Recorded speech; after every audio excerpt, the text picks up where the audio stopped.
Today's limud is Haggadah Shel Pesach, and we are Be'ezus Hashem holding at the 8th shir on Haggadah Shel Pesach, Mitchila Oivdei Avodah Zara Hayu Aviseinu. So we've mentioned already several times that one of the unique details in the mitzvah of Sipur Yetzias Mitzrayim is that it's not enough to tell the story of the actual Yetziah, but rather one has to be maschol b'gnos. The Makar is a Mishnah in Perek Arbi Psachim, Daf Kufteh Zayin Amud Aleph. The Mishnah says, maschol b'gnos u'mesayim b'shvach.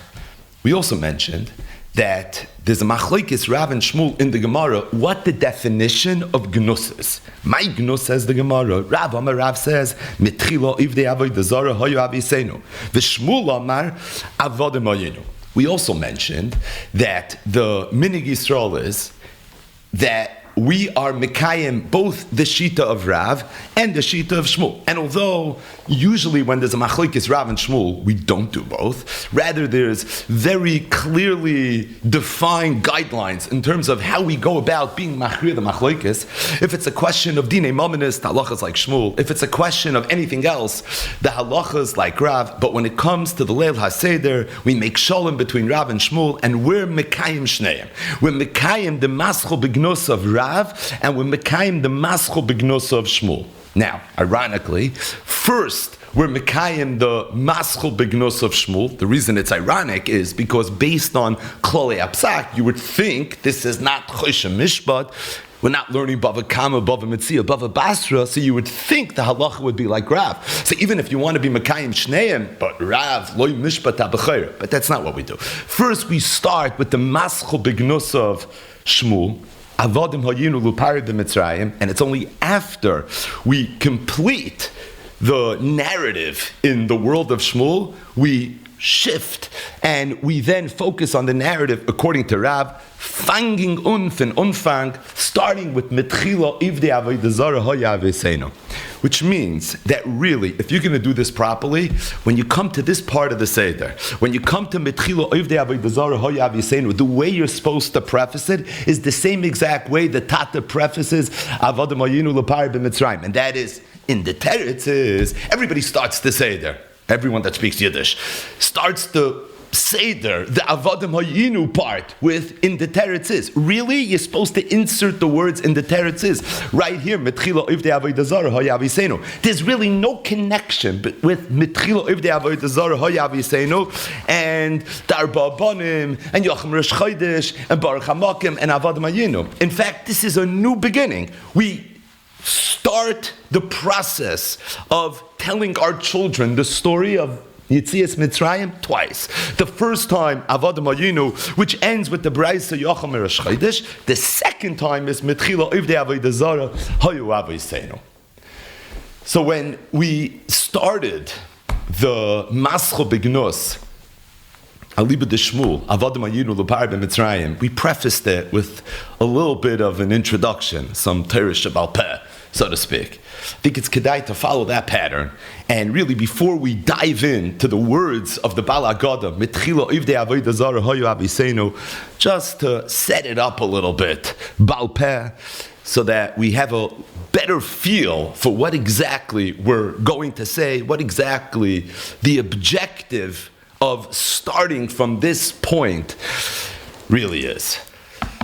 The Rambam, in the beginning of Hilchos Avodah Zara, this Rambam is in the conversation of the most famous Rambam of all time.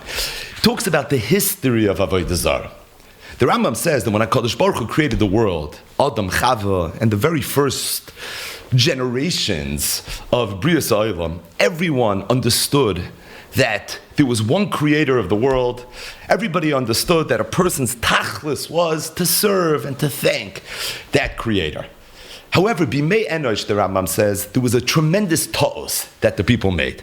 People looked up and they saw celestial beings. They saw a sun, they saw a moon, they saw stars, they saw constellations, different astronomical and astrological phenomena. And in their minds, these were very, very great beings. So great that they must be ministers of some sorts to HaKadosh Baruch Hu. And if that's the case, they felt that the logical thing to do is to serve them and to worship them. The Rambam gives a mashal. Every king wants that the people in his kingdom give kavod not only to him, but to his high-ranking officials. The Rishonim say that's why there's a mitzvah to be mechabed achicha agadol, because every father wants that his bachar should get kavod. And in that vein, the people in the generation of Enosh started worshiping, and they started being mishabeach, and started saying thank you to all these different beings that were really not a Kadosh Baruch Hu. What happened, b'meshech hazman, says the Rambam, people continued to worship these celestial beings, but they forgot why they were worshiping them. They forgot that the reason they were worshiping them was because of some nexus that they had to the real creator of the world. In fact, they started thinking that they have powers that are organic. In other words, they themselves are godly, and it's they that brought themselves into existence. And in fact, the reason we have to worship them is not because of who it is that they report to, but rather we have to worship them because they themselves are gods. That, says the Rambam, was the ultimate of Avodah Zarah. And that is how, pardon the pun, Avodah Zarah evolved during the early generations of when HaKadosh Baruch Hu had created the world. The Rambam says that Avodah Zarah was so pervasive, it was something that had caught such fire that every single person in the world was being Oved Avodah Zarah. In fact, lo yahayasham makirei v'lo yoydai. Elo Yechidim, the only ones that knew the truth, that knew what Adam and Chava knew, that knew what Cain, Hevel, and Chase knew, the only ones that knew the real emes were Yechidim. And the Rambam even lists them by name. Kegoin Chanoich, U'Mesushelach, V'Noyach, V'Shem Ve'ever, V'Alderech Zu Hoya Olam Miskalgo V'Hoilech. The world continued going down this path where they were literally Yechidei Skula that knew the emes, but everybody else was being Oved Avodah Zarah Ad Shenoldu Amudei Shalaylam, until there was one person that came into this world, and this person would go down as the pillar of the world, Shahu Avram Avinu, and he's none other than Avram Avinu. The Rambam goes on and says that Avram Avinu was born into a family of Ovdei Avodah Zarah, and everybody around him, all his neighbors, his cousins, his mechatunim, every single person was Oved Avodah Zarah. Not just that, Avram Avinu himself was an Oved with them. He was brought up in this society, and from birth really didn't know anything different. However, he was a very, very curious person, was Avram Avinu. His mind used to always wander, and he used to always start thinking about why this and why that, until he came to a point where he realized that doesn't make any sense. It doesn't make any sense that a sun would be able to bring itself into existence, and that a moon would be able to bring itself into existence, and there must be one God that brought everything into existence. And he must be the only God in the entire world. As soon as Avram Avinu came to that Akara, says the Rambam, he decided to go and he decided to spread the wealth, and he wanted to share his big discovery with everybody around him.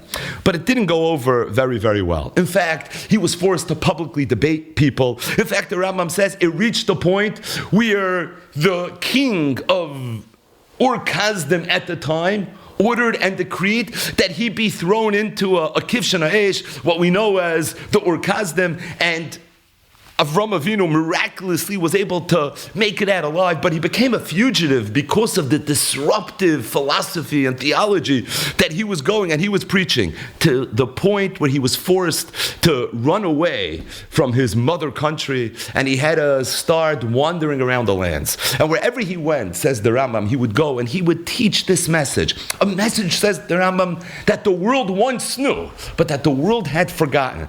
And he was going and he would tell people, he says, you're being Oved Avodah Zarah, you're silly, you're a fool. Monotheism, this one God who created everything. And he would give these incredible lectures in Amunah and Betachin and in science. And it was through that he started really picking up a tremendous following. What the Torah describes as the Vahanefesh Asher Asu B'char. Rambam says eventually Avram Avinu was able to have a son Yitzchak, and he brought Yitzchak into the family business. And everything that Avram Avinu did, Yitzchak also did. And then Yitzchak had his son Yaakov, and Yaakov too came into the family business. Yaakov didn't just have one son, but Yaakov had 12 sons. V'Yaakov Avinu lamad banav kulam, and he went ahead and he taught all his sons. In fact, the Rambam says that because Yaakov Avinu had so many sons, and they were all in this geschäft, so now all of a sudden, this is a publicly traded company, they're opening up divisions on the East Coast, on the West Coast, the Far East, right? Everywhere you go, all of a sudden, boom, there's another division and another subsidiary of this great enterprise. Listen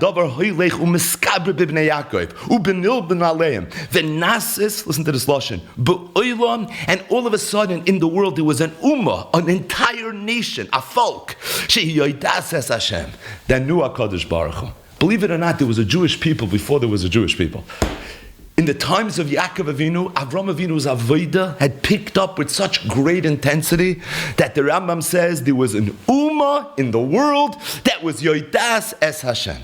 Says the Rambam, but then time passed, and the Yidden ended up spending many, many days where, here's the punchline, the next word, B'Mitzrayim, in the land of Egypt. And when did that happen? We know when that happened. After Yosef was sold, and he ended up in the house of Potiphar, he ended up in a Beis HaSoyer, and Pari had a dream, and there was a Rav Ba'aretz, and Yaakov was forced to come b'shivim nefesh, and for the first 100 years it was pretty good, but then things started getting bad, and not just bad physically, but bad spiritually as well. The Chazru Lilmoid Maseyem, and this Ummah that was Yoidas Es Hashem started regressing rather rapidly. And they started learning from the ways of the Egyptians, of the Mitzrim, who they were living amongst. And they started being Ovid Avodah Zarah exactly like them. Chutz Mishevet Levi, the Rambam says, but that's parenthetic. Ukemat, says the Rambam, the situation devolved so much that it was kemat at a point where everything that Avram Avinu had implanted into this ummah was gone. It was hanging on for dear life. There was almost nothing there. V'chazru b'nei Yaakov l'tois ha'amin v'toyusam, and the b'nei Yaakov became just integrated amongst all the other nations. But because HaKadosh Baruch Hu loved us, and because of the fact that he swore to Avram Avinu that one day he was going to take his descendants out of Mitzrayim and he was going to make them his Am HaNivchar. Also Moshe Rabbeinu, the Rabban shall kol hanavim. HaKadosh Baruch Hu made, interesting lashon, Moshe Rabbeinu, and he made him into Rabban Shel Kol Hanavim, v'Sholchai, and he sent him to Klal Yisrael to save them. Kivan shenisnava Moshe Rabbeinu, when Moshe Rabbeinu started saying Nevuah, Ubachar Hashem b'Yisrael leNachla, and HaKadosh Baruch Hu chose Klal Yisrael to be his special nation, Ichtirim b'mitzvahs. He crowned them with mitzvahs, and he taught them exactly how you're supposed to be Ovid. You're not supposed to be Ovid Avodah Zarah. You're supposed to be Ovid HaKadosh Baruch Hu. In fact, he taught them how Chomer Avodah Zarah is, what the laws and how we're going to deal with any person that's Ovid Avodah Zarah. And this concludes the first parak of the Rambam in Hilchos Avodah Zarah. So every time you go through this Rambam, you pick up another few kneches. This is hafachba v'hafachba de kulaba. But the bottom line is, the Rambam, like only the Rambam can, describes how the world began with an incredible hakara of Borei Olam. It then spiraled into where almost every single person, with the exception of a few Yechidim, were being Ovid Avodah Zarah. There was one person that was Machzer Atar Liyoshna, and that was Avram Avinu, and he did it through incredible Mesiras Nefesh. And at one point, the movement of Avram Avinu was so strong, it was so robust, that literally there was in the world an Ummah Shehi Yoidas Es Hashem. And it was a Ummah that was led by descendants of Avram Avinu, specifically Yaakov and his 12 sons. But there was also all the Nefesh Hashas B'char, and all the people, the Chalanil V'machra, all the people that had come together. But then what happened was this nation, this Ummah Hayadas Hashem ended up in Mitzrayim, started off good, but b'meshech hazman, the situation completely spiraled out of control until it got to the point where ukemat kot haya v'ha'ikesh shasal Avram Avinu nekar v'chazru b'nei Yaakov l'tos ha'am v'tiyasam, and it was because of Yitzias Mitzrayim. It was because of the fact that HaKadosh Baruch Hu took the Yidden out of Mitzrayim. Dafka, for that reason, we were able to get ourselves out of this situation. One of the things that the Rambam brings out so clearly is that when the Yidden were in Mitzrayim, the Yidden were oivdei avodah zarah. They went back to the way the world was pre-Avram Avinu. Truth is, we know this from Chazal. Chazal say that when the Yidden came to the Yam Suf, the Yam didn't want to split. The Yam said, I don't understand. I'm going to split for the Yidden and I'm going to drown the Mitzrim? What's the difference between the two? Manishtana, the Yidden from the Mitzrim. Halalu oivdei avodah zarah, v'halalu oivdei avodah zarah. Everybody knows Chazal say, all the Rishonim bring it in Parshas Boy, that when the Yidden were commanded to bring the Karban Pesach, they were told, Mishchu ukchu lechem tzayin, Mishchu yetchem me avodah zarah, ukchu lechem tzayin shel mitzvah. The Yidden were oivdei avodah zarah. The Navi Yecheskel in Perek Chaf, if you go through it inside, talks in detail about how much the Yidden were Oved Avodah Zarah. The Arizal was Megala al Pi Kabbalah that there are 50 Sha'arim of Tumah, and the Yidden, when they were in Mitzrayim, at those final moments, they were in the Memtes of Sharei Tumah. They had spiraled so low. The point is, this is an Inyan that we're very familiar with, that when the Yidden were living in Mitzrayim, they were Oved Avodah Zarah. And it's very clear that the reason the Yidden came to be Oved Avodah Zarah is because they were influenced by the Mitzrayim. The Rambam says very clearly, the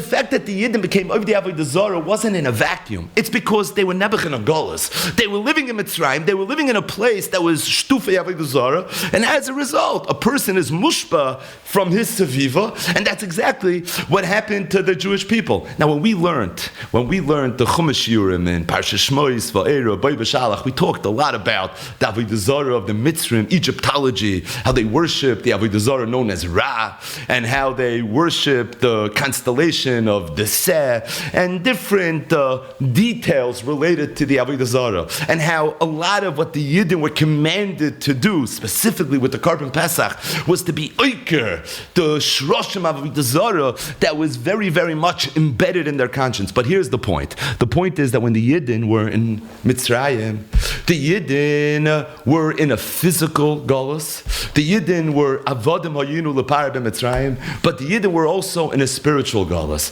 This Avodah, this Ummah that was Yedas Hashem, had become completely assimilated together with the Egyptians, and they came to the point where it was ukemat kot haya v'ha'ikesh shasal Avram nekar v'chazru b'nei Yaakov l'tos ha'am v'tiyasam. They literally came to the point where they were just another nation. Truth is, there's a little bit of an oimek to the fact that the Yidden, when they were in Mitzrayim, were in this very low spiritual state. The Ramban, in his Akdama to Sefer Shmois, which, by the way, if this Rambam is in the conversation for maybe the most famous Rambam in Mishnah Torah, that Ramban is in the conversation for maybe the most famous Ramban al Torah. But the Ramban, in his Akdama to Sefer Shmois, says that the whole Sefer of Shmois tells the story of the Golus of Klal Yisrael and Mitzrayim and the Geula Mimenu. And the Ramban says, well, if that's the case, I have a little bit of a kasha. Because when you go through Sefer Shmois, so true, the beginning, Shmois, Va'era, Boi, B'Shalach, you want to argue even Yisrael Mishpatim, maybe you can get away with it. Maybe that's all related to the story of Golus and Gulas Mitzrayim. But what about Truma, Tetzavik, Yisisa, Yaakov, Bekude? That's all the story of the Mishkan. And the Ramban goes and the Ramban says that the Yidden were in Golus and Mitzrayim. And when the Yidden were in Golus and Mitzrayim, they were in a physical Golus, but they were also a spiritual Golus. Because as a result of the Yidden being in Mitzrayim, they had dropped so many Madregas spiritually. And the Madregas of Avram, Yitzchak, and Yaakov was something that they had lost. Says the Ramban, V'hinei, ha-Golus einenu nishlam. That Golus cannot be completed, meaning the Yidden cannot be considered oskalized ad yom shuvam el mekoymam, until they go back to their promised land where they're supposed to be. The Elmailas Avoisam Yoshuvu. Ukshiyotsu Mitzrayim, says the Ramban, Afal Pishiyotsu mi Beis Avodim, even though they had left Beis Avodim, Avodim Ayunu Lepar b'Mitzrayim, Vayotziyenu Hashem Elokeinu, but Adayin Yechashvu Goyim. They were still considered Goyim. Why? Because they weren't in their promised land yet. They were fablunget in the midbar. But when they came to Har Sinai, and they built the Mishkan, here's the punchline. Kadosh Baruch Hu returned. And he again was mashra Shechina amongst the Yidden. Then they returned to the Maila of Avoisam va'az nechshavu geulam, and it was then and only then that they were considered geulam. The fact that the Yidden in Mitzrayim came to a point where it was ukemat kat hayava ikish shasal Avram neka v'chazru b'nei Yaakov l'tos ha'am v'tiyasam, that was part and parcel of Galus Mitzrayim. Galus Mitzrayim, the hefza of the Galus was a two-pronged Galus. It was a physical Galus and it was a spiritual Galus. And the Geula is not nishlam until the Yidden were taken physically out of Mitzrayim, but also until spiritually they were returned to the madrega they were supposed to be at. Truth is, we say in Kriya Shema, Pamayim Bahava, every single day, Ani Hashem Elokeichem, Asher Yitzisi Eschem Me'eretz Mitzrayim, Liyois Lochem Le'Elokim. The Liyois Lochem Le'Elokim is not only the reason the Yidden were taken out of Mitzrayim, it's part and parcel of the Yetzias Mitzrayim. Ani Hashem Elokeichem, Asher Yitzisi Eschem Me'eretz Mitzrayim, Liyois Lochem Le'Elokim. Without the Liyois Lochem Le'Elokim, us, in the words of the Ramban, we would still be considered goyim.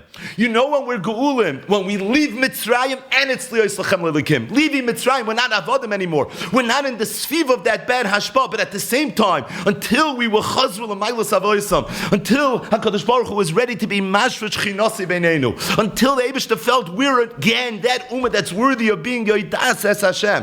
We're going to be the nation amongst the nations. Until that point, we weren't necessarily considered geulim. But the point is, again, in the simplest form, when the Yidden were in Mitzrayim, there were two things going on. Number one, there was a physical galus. Number two, there was a spiritual galus. I think it's pashut that the machlok is Rav and Shmuel. Maschol begnos. Are you supposed to be maschol with avodim ayinu lepar b'Mitzrayim, or are you supposed to be maschol with mitchila hayu aviseinu ovdei avodah zara? Is what's the dagush? When we talk about the story of Yetzias Mitzrayim, are we focusing on the physical galus, or are we focusing on the spiritual galus? They're both true, but where's the dagush and a chapsach and afkamina, where you start? If the dagush is we were once slaves and then we were freed, avodim yinu lepar b'Mitzrayim vayotzienu Hashem Elokeinu misham biyad chazak of zraynetuya gamarnu. That's the whole story. That's the shortest version of it. But if we're focusing on the spiritual, we're focusing on the fact that we were Ivdei Avodah Zarah and HaKadosh Baruch Hu took us out, Liyois Lochem Le'Elokim.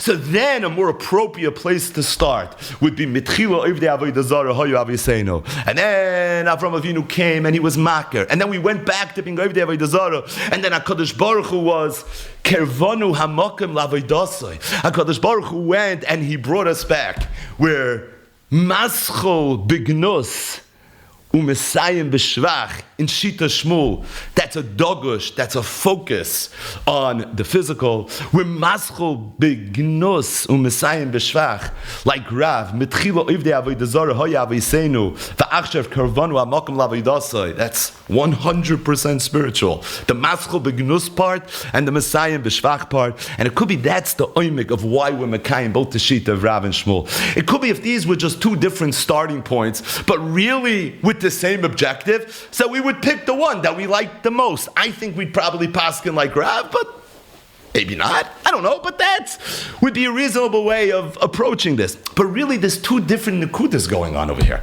There's a nakuda of there's the physical galus, there's an akuda of the spiritual galus. And being that they're both true, there was a physical and there was a spiritual. Good, there's a machlekes Rav and Shmuel, what's the dagush? But at the end of the day, there's an elu ve'elu divrei l'kim chaim that's screaming from the rooftops. And that's exactly what we do. We're mekayim the elu ve'elu. Avodah yinu l'par b'Mitzrayim v'yotzenu Hashem Elokeinu miMitzrayim b'yad chazak v'zoy netuya.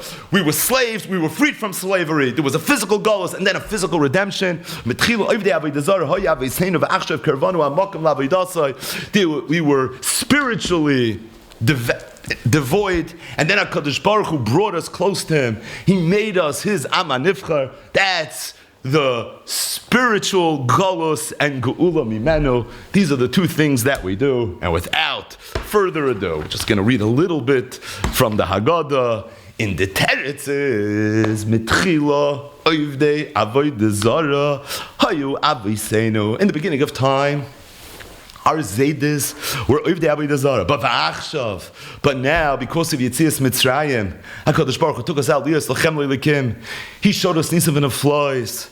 You gave us the Torah, so Kervanu Amal Knavi Dasai. The Eibishter was Mekarev us to his Avodah Shem, as the pasuk says. Vayemer Yeshua ben Nun said, El Kol to the entire nation. Kayamar Hashem Lekei Yisrael. So says HaKadosh Baruch Hu, the God of the Jews. Be'ever Anar Yashvu Aviseichem Me'olam. Your ancestors come from Ever Hanar. So what's Ever Hanar? So this is something we spoke a lot about in the Chumash Yom. We keep on giving shout outs to the Chumash Yom, but the truth is we went through a lot of these in Yonim very, very recently, this winter.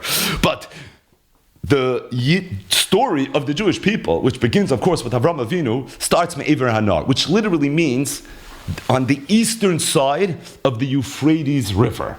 The area of Ever Hanar was considered anything to the east of the Euphrates River. Now, where exactly in Ever Hanar does our story start? That's a huge machlokes rishonim when you learn Chumash. Some say that Avram Avinu was born in Ur-Kasdim, which would be modern-day Iraq. Others say that he was born in Haran, also known as Aram Narayan, which would be modern-day Turkey.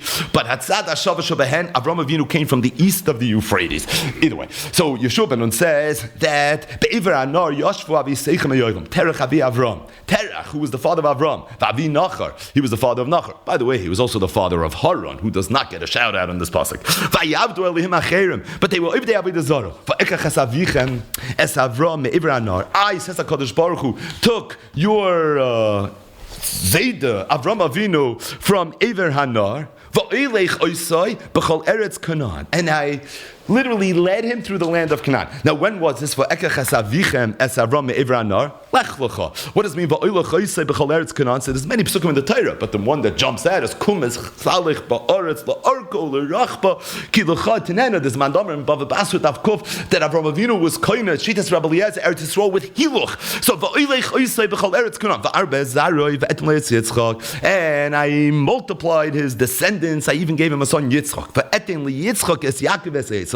And I gave Yitzchak, Yaakov and Esav. Va'etem le'Esav es Har Seir. I gave Esav Har Seir. L'Resh Esoy. That would be his land. V'Yaakov avon of Yardu Mitzrayim. And Yaakov and his descendants, they went to Mitzrayim. Now it sounds a little bit like who got the better end of the deal? Esav, right? Esav got Har Seir, and Yaakov went to Mitzrayim. But we know the truth. The truth is, Yaakov was really going to get Eretz Canaan. But Eretz Canaan came with an invoice. The invoice was that you have to first go to the land of Mitzrayim. So Esav gets Har Seir.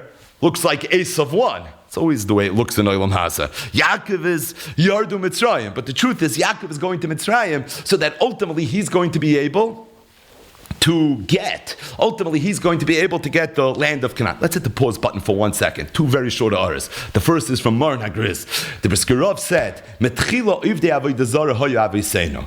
So who is the aviseinu that the Baal Haggadah is saying was ivdei avodah zara metchila? So you would think it's probably Avram Avinu. That's the whole point, right? But to read the pasuk, Vayemer Yeshua el kol ha'am, Kayamar Hashem Lekei Yisrael, Be'ever Hanar Yashvu Aviseichem Me'olam, Terach Avi Avram V'Avi Yitzchak V'Yavdu Elihim Acherim. It sounds like we're focusing a little bit more on Terach, but the Brisker Rav said for sure it's Avram, and the reason is because Lo Nikru Avos Al Shloisha. Terach is not considered our Zayda, which means that when the Baal Haggadah says Metchila ivdei avodah zara hoya aviseinu, it has to mean Avram Avinu. Can't mean Terach, because we're not miyachis ourselves. Nobody says the Zayda Terach, right? You know the Zayda is Chus Yogan Aleinu. No one says that, right? You say it about Avram Avinu, Yitzchak Avinu, Yaakov Avinu, because there are our avos, which means, said the Brisker Rav, Metchila ivdei avodah zara aviseinu can't be referring to Terach. Now the pasuk seems to be saying that Terach was the Oived Avodah Zarah. But the Rav said, if you look carefully, it says, Vayavdu Elihim Acherim, right? Again, Terach Avi Avram V'Avi Nachar, Vayavdu Elihim Acherim. Yavdu is Lashon Rabbim. Who are the Rabbim? You're only talking about Terach. Must be Terach, Avram, and Nachar. So Terach is the father of Avram. He's also the father of Nachar. And they're the Vayavdu Elihim Acherim. But said the Brisker Rav, here's the punchline. If that's the case, and l'chayr it's Pasha, this is the Makar to the Rambam. The Rambam that we just mentioned before. Where the Rambam famously says about Avram Avinu, V'hu haya oivei dimahen. Where did the Rambam get that from? How did the Rambam knew that Avram Avinu was an Oived Avodah Zarah? It's mefurish in the Haggadah. Mitchila Ivdei Avodah Zarah Haya Aviseinu. It has to be referring to Avram Avinu because Terech is not called Aviseinu. We say it by the Leila Seder always. This is the makar to the fact that Avram Avinu was an Oived Avodah Zarah. The second ara, maybe you can say, and that is, if you look at the pasuk, so the pasuk says, "Va'arba ezaroi ve'eten lo es Yitzchak," regarding Avram Avinu. Ve'eten lo Yitzchak es Yaakov es Esav. So it bothered me a little bit. Why by Yitzchak do we mention Yaakov and Esav, but by Avram we don't mention Yishmael? So Pasha, you would say, why we're not mentioning Yishmael? Because everybody knows, Ki bi Yitzchak yikar l'chazera. It's a Mishnah in the Darim. Hanoida mizari shel Avram is aser be Yitzchak, but he's mutar be Yishmael. The problem is that same exact Mishnah says that Hanoida mizari shel Yitzchak is only aser be Yaakov, but he's mutar be Esav. And the reason is because when Hashem told Avram Avinu, Ki bi Yitzchak yikar l'chazera, it was be Yitzchak v'lo kol Yitzchak. It was Dafke the Yaakov Shalsheles and not the Esav Shalsheles, some amount of Shach. If we're going with Kibi Yitzchak Yikar l'Chazer, and that's why we're not mentioning Yishmael, don't mention Esav.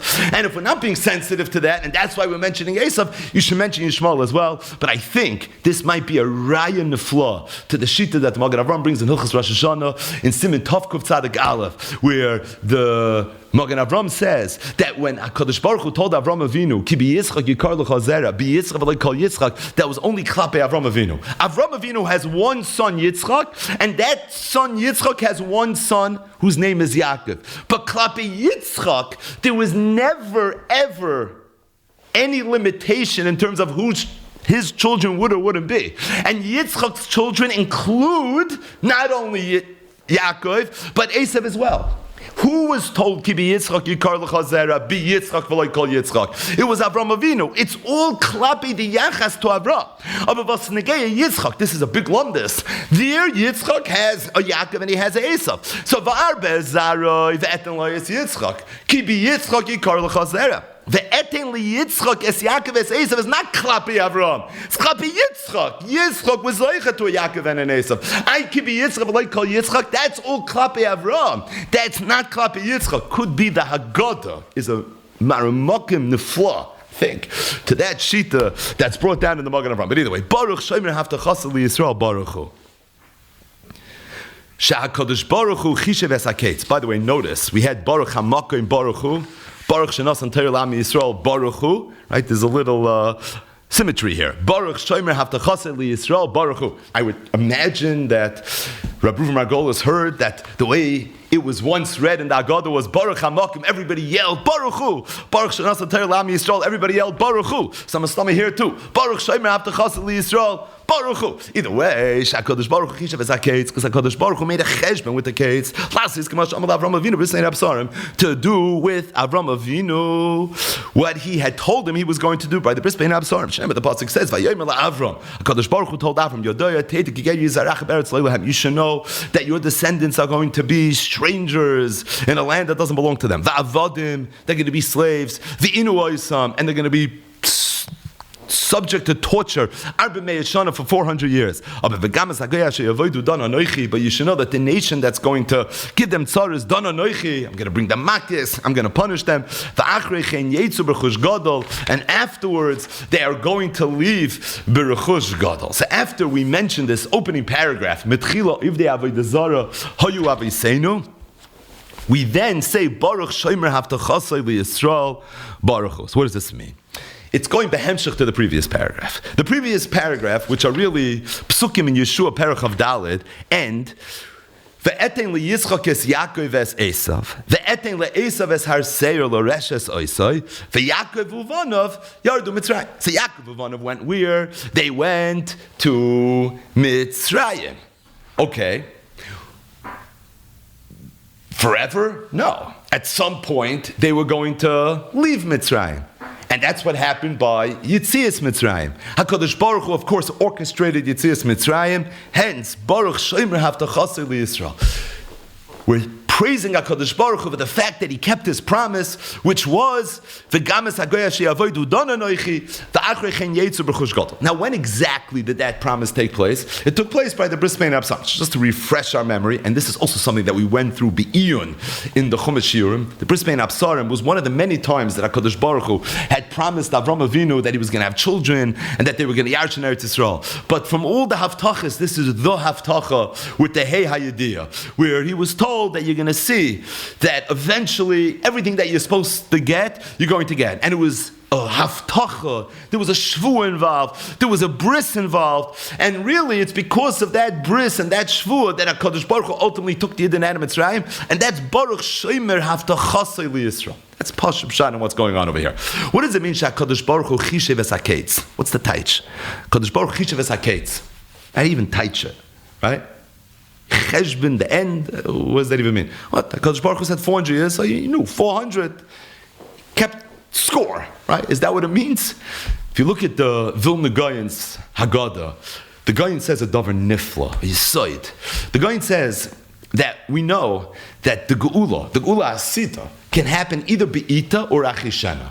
Be'ita means there's a designated time. What's Achishena? Achishena means it can happen Chish, Meheira. It can happen even Shaloi Be'ita. If we're deserving of it, it's going to happen Afilu Achishena. Says the Goyin, there's a tifkite. Really, the Geula has to come at a certain time. There's a kate of when the Geula is supposed to come. So what does Achishena mean? Achishena means that numbers sometimes can be played with. They can be manipulated a little bit. And the yisoid of Achishena is that HaKadosh Baruch Hu is going to find a loophole in the system where he's going to say, I'm working with this kates. The kates is a given. It is what it is. You can't budget. But at the same time, I'm going to, play with it a little bit. And as a result, the time that I want to bring the Geula, I'll be able to retrofit into what really the kates is supposed to be. Says the guy, what's Exhibit A for this? Galus and Gulas Mitzrayim. Hashem told Avram Avinu 400 years. We weren't there for 400 years. 210, 116, 86, right? We weren't there for 400 years. Narvas, HaKadosh Baruch Hu made a cheshbon. What was the cheshbon? Instead of starting the 400 years from when Yaakov Avanav came, I'll start it from when Yitzchak was born. Leidas Yitzchak, that's already Kiger Yez Arachab Eretz Loilahem. I doesn't it say V'avadav Inu Oisam Arba Me'ashana? So the teretz is, no, the Kiger Yez Arachab, that's going to be Arba Me'ashana. But the V'avadav Inu Oisam will be part of the 400 years, like the Ramban speaks out for Rishon Pashas Lach again. This is all in Yonim that we've spoken about by Richos already. But here's the point. Says the guy in HaKadosh Baruch Hu has a midah that is Chishev Es HaKetz, where HaKadosh Baruch Hu works with the kates, and that's Achishena. Achishena doesn't disregard the kates. Achishena works hand in hand with the kates. Albeit we start making cheshbonis with the 400. Right? Yes, we spoke about 430. That's this inyan. That's exactly how Chishev Es HaKetz works. And says the guy, there's a little bit of a pun because Chishev Es HaKetz, if really the Yidden was supposed to be in Mitzrayim for 400 years, and how many years did they end up in Mitzrayim? 210 years. So through the Chishev Es HaKetz, how many years was the sentence reduced? 190 years. That's the gematria of the word Kates. Kates is Kuf Tzadik. It's exactly 190. Says the guy, Vilna Gaon, in his Pirush on the Haggadah, HaKadosh Baruch Hu was Chishev Es HaKetz, Tarti b'mashma. Chishev Es HaKetz, it was an Achishena Diga Geula, and Chishev Es HaKetz, he did the math and he reduced the amount of years of Kates of 190 years, and instead of being for 400 years, we ended up being in Mitzrayim only for 210 years. And here comes the next and the last part of the Haggadah that we're going to read together right now. And this is definitely a part of the Haggadah that holds a disproportionate amount of prominence, and that is the Yid is supposed to be mechased the matzos. He's supposed to lift his kois, and he's supposed to say, "V'hi she'amda laviseinu v'lanu, sheloi echad bilvad amad aleinu l'chaloseinu, ela shebechol dover dar, oimdim aleinu l'chaloseinu, v'hakadosh baruch hu matzileinu miyadam." This is what was amda laviseinu v'lanu. This is what's allowed us to live to tell the tale. Because the truth is, it wasn't just Pare that tried killing us. Shalai echad bilvad amad aleinu l'chaloseinu. But really the story of Mitzrayim, the story of Avodah Mayinu, the story of Mitchila is something that repeats itself in every generation. And just like this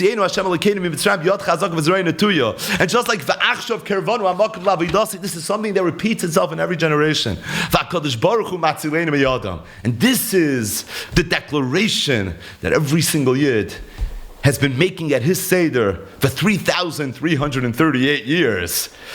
This inyan of V'hi she'amdu l'Aviseinu v'lanu, because the story of Mitzrayim has repeated itself in every generation. Al derech hapshat, what does it mean, V'hi she'amdu l'Aviseinu v'lanu? Now, in terms of the Divrei Torah that said at the Leila Seder, the Vav stands for this, the He stands for that, the Yud stands for a third thing, the Aleph is for a fourth thing, the He is the Kois, right? We've heard all the Torahs over the years. But what's Pashup Pshat? In the spirit of we do what we do. V'hi, what's V'hi? V'hi is referring to something. What's the V'hi she'amdu l'Aviseinu v'lanu? So we spoke about this on the Chumash here. We said it over in the name of Maran Agriz. It's brought down in all the Briska Haggadahs that the Briska Rav said, and it's Pasha really. That the V'hi is referring to the last thing that we mentioned. Baruch Shomer Haftachasai liYisrael Baruch Hu. HaKadosh Baruch Hu is a Shomer Haftachasai. HaKadosh Baruch Hu promised at the Bris Bein Absarim that he was going to take the Yid and Adam Mitzrayim, and he delivered on that promise. It's that same promise. And the fact that HaKadosh Baruch Hu is Shomer Haftachasai, that in every single generation HaKadosh Baruch Hu is Matzileinu B'Yadam. The reason we exist today as an Ummah is because of the Bris Bein Absarim.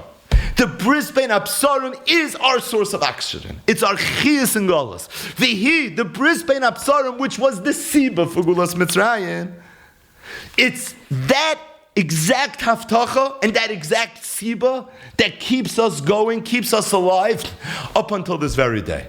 What's the oimik in that? Forget about what's the oimik. What's the pshat in that?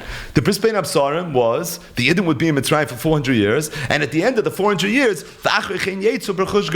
but the pshat is pashut. Because if you take a look at Rashi, Alater and Parshas Lech Lecha, and if you take a look at the Ramban and his Pirush Alater and Parshas Lech Lecha, again in Parshas Vayetze, the Rishonim, they quote different chazals in different places that say that by the Bris Bein Absarim, HaKadosh Baruch Hu didn't only show Avram Avinu Galus Mitzrayim, but he showed him all the different galiyos that the Yidden were going to have to endure. Specifically, the 4 big aliyahs. As a matter of fact, the Eibishter told Avram Avinu that just like I'm going to take the Yidden out of Mitzrayim, I'm going to take the Yidden out of all those galiyahs as well. And that's the V'gam l'Rabbos. V'gam es hagoya sheyavodu dan anochi. Not only this nation, but V'gam, all the nations that are going to give the Yidden tzaras, I'm going to go ahead, ani maftiach l'cha, that I'm going to redeem them from those galiyahs as well. So that the haftacha of the Bris Bein Absarim wasn't only a haftacha of Gulas Mitzrayim. It was V'games Haggadah she'avodu dan anochi. It was a haftacha that the Yidden are going to survive all the galiyos. And being that the Yidden are going to survive all the galiyos, so lichten them a haftacha l'doirei doiros. As a matter of fact, the Brisker Rav used to say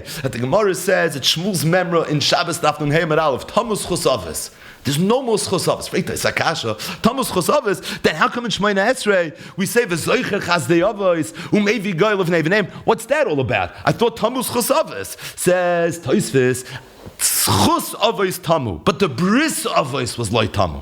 When we talk about the Avos, and we tell the Eibush to remember the Avos, we're not saying anymore, remember the Schusim of Avram Avinu, remember the Schusim of Yitzchak and Yaakov. What we're saying is, remember the Bris Avos. Remember you made a covenant with the Avos, you promised the Avos, that's what you should remember. So said the Brisker Rav, which Bris Avos did Tosfos mean? He meant the Bris Bein Absarim. He meant the Bris Bein Absarim. Well, we're telling the Eibush when we say V'zoiche chaz the Avos, u'mevi goyel of neveneim, what we're saying, V'games hagoya she'avodu dan anochi. You promised us that not only are we going to be saved from Paroi, we're going to be saved from all the nations that are going to try to give us tzaras. And we're going to be Zoicha Nacham al Tavachrich Gates of Rechush Gadol. That's what we're trying to bring up and reinvigorate when we talk about the Avos. It's not the schus of the Avos, it's the bris of the Avos. And which one of the brisin? It's the bris Bein Absarim, and that's the pashut pshat. In V'hi she'amdu l'Aviseinu v'lanu, what we're referring to is the bris Bein Absarim. But I just want to end with one raid bite, one machshava. Could be it's pashut, could be it's lulei de mistafina. I'm not sure, but it's a very, very strong hergish, I think, and for sure there's some emes to it, and that is, it's well known that the very, very famous author, Mark Twain, penned an article in the year 1899 in a very prominent publication known as Harper's Monthly. The purpose of the article was to objectively investigate the story of the Jewish people and to determine whether or not the anti-Semitism that the Jews were being subjected to at the time was warranted. There were a lot of people that made the argument that the Jews deserve what's coming to them. And he felt, as an independent journalist, someone of incredible international prominence, he was going to do a non-biased analysis, and in a very forensic way, he investigated the story of the Jewish people, and he wrote an article. Mark Twain concluded in his article that what the Jews were being subjected to was completely unfair. He didn't see any reason to think that the Jews have contributed to society in a negative way, any more so than whoever else they were living amongst. And in his mind, the source of anti-Semitism was for sure not based on any behavior of the Jews. As a matter of fact, Mark Twain said that if you look at the numbers of the Jewish people and you look at the influence that they've had to civilization, really from the beginning of time, they've contributed disproportionately. And had there been no Jews, we'd still be living in the Dark Ages. And that's really the theme of this article that he wrote. And then at the very, very end, Mark Twain concluded with what we would call a hergish. I'm going to read the last paragraph. He has made a marvelous fight in this world. The Jew has been fighting incredibly in all the ages and has done it with his hands tied behind his back. He could be vain of himself, and he could be excused for it. The Egyptian, the Babylonian, and the Persian rose, filled the planet with sound and splendor, then faded to dream stuff and passed away. The Greek and the Roman followed and made a vast noise, and they are gone. Other peoples have sprung up and held their torch high for a time, but it burned out, and they sit in twilight now or have vanished. The Jew saw them all, beat them all, and is now what he always was, exhibiting no decadence, no infirmities of age, no weakening of his parts, no slowing of his energies, no dulling of his alert and aggressive mind. All things are mortal, but the Jew. All other forces pass, but he remains. What is the secret of his immortality? This is the way Mark Twain concluded his editorial. The truth is that what Mark Twain wrote in Harper's Monthly in 1899, Lahavdil, was written in the 18th century by the great Rabbi Yaakov Emden. Rabbi Yaakov Emden, in his Akdama to his Siddur, he talks about the story of the Jewish people and how they've been able to survive their Golos, and how all these different nations that have picked fights with the Jews, they've all vanished. They're in, what was Mark Twain's lashon? They're in the twilight of something. But somehow the Jew is still able to exhibit no decadence, no infirmities of age, no weakening of his parts, no slowing of his energies, no dulling of his alert and aggressive mind. He makes that exact observation. And then he fears us, and he says something incredible. He says, Chai nafshi. He says, I swear, that when I think about what I believe is an incredible miracle, the fact that the Jew has been able to survive, and all the people that were so much stronger than him and tried killing him have vanished, Godlu etzli yoiser, I think about these miracles, they make a bigger impression on me, yoiser mikol nisim v'neflois, sha'asa Hashem yisbarach laviseinu b'mitzrayim u'b'midbar u'be'eretz Yisrael.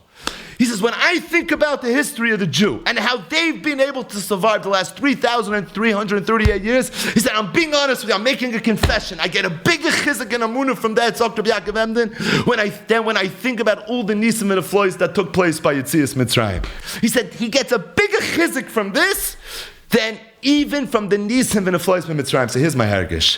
The avoid of the Leila Seder is the Ramban and then the Parshas Bay. It's Vigada Telemintcha. It's to be mashrish and muna inside the hearts and minds of the Yidden. Really, in a perfect world, the way we would get amuna is by talking about nisim and flies.